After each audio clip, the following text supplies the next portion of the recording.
Kwa hivyo serikali ingilia kati na mfanye haraka huyo msichana wetu arudi hapa Kenya.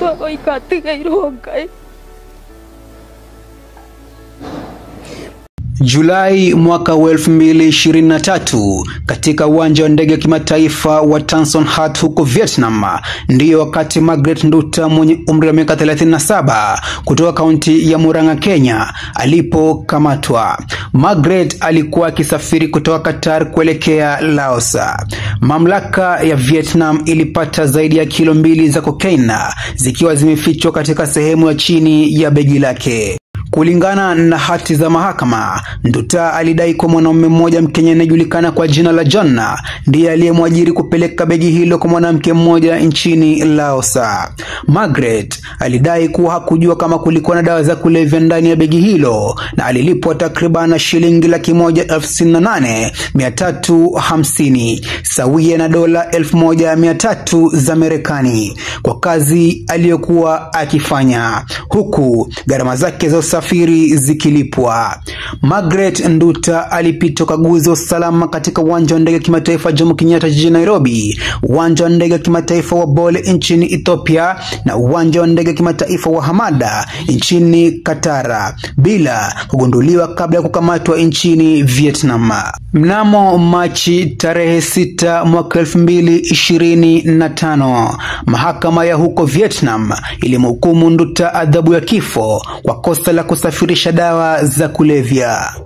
Wakati wa kesi yake hakukuwa na wakili wa kumwakilisha, hali iliyosababisha serikali ya Kenya kuingilia kati. Katibu mkuu wa masuala ya kigeni Korir Sing'oei aliripoti kuwa timu kutoka balozi wa Kenya nchini Thailand ilimtembelea Nduta katika gereza la Ho Chi Minh na kuthibitisha kuwa ingawa amehuzunika anashughulikiwa kwa utu. Juhudi zinaendelea kufanywa kukata rufaa dhidi ya hukumu hiyo na kushirikiana na mamlaka za Vietnam kwa matumaini ya kubatilisha adhabu ya kifo.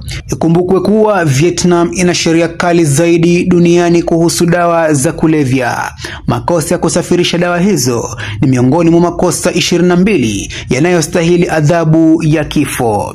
Serikali ya Kenya inaendelea na juhudi za kidiplomasia kutafuta msamaha au kusitisha utekelezaji wa adhabu ya kifo kwa Nduta. The Ministry of Foreign Affairs and in particular my PS has been trying to converse with his counterpart in Vietnam to see if there can be some mitigation in this process.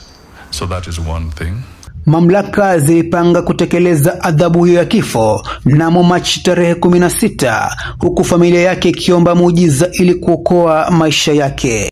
Nipigia kanijabia mamu, nilipata information yenye tuko nayo ni kwamba alihukumiwa tarehe 6 na amepewa siku 7 aweze kufanya appeal, otherwise ataweza kufanyiwa kulingana na hukumu yenye iliweza kutolewa.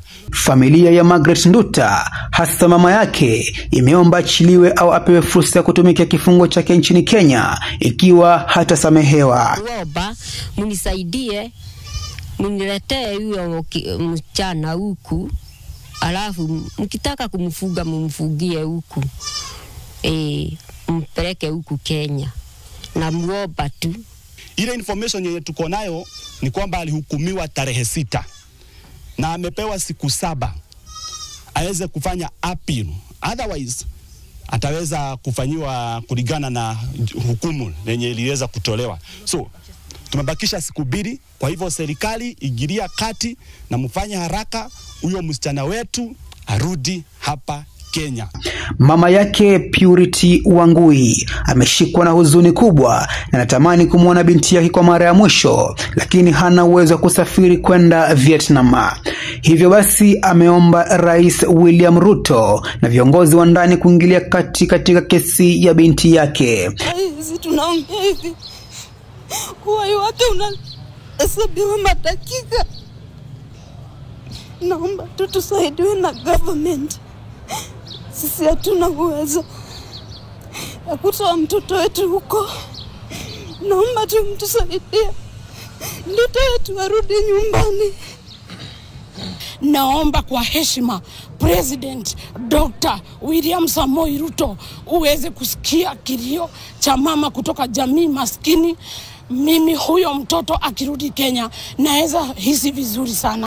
Katika maendeleo ya hivi karibuni, mamlaka za Vietnam zimethibitisha kuwa adhabu ya kifo hutekelezwa kwa sindano ya sumu, mbinu iliyochukua nafasi ya kikosi cha risasi mnamo mwaka 2011.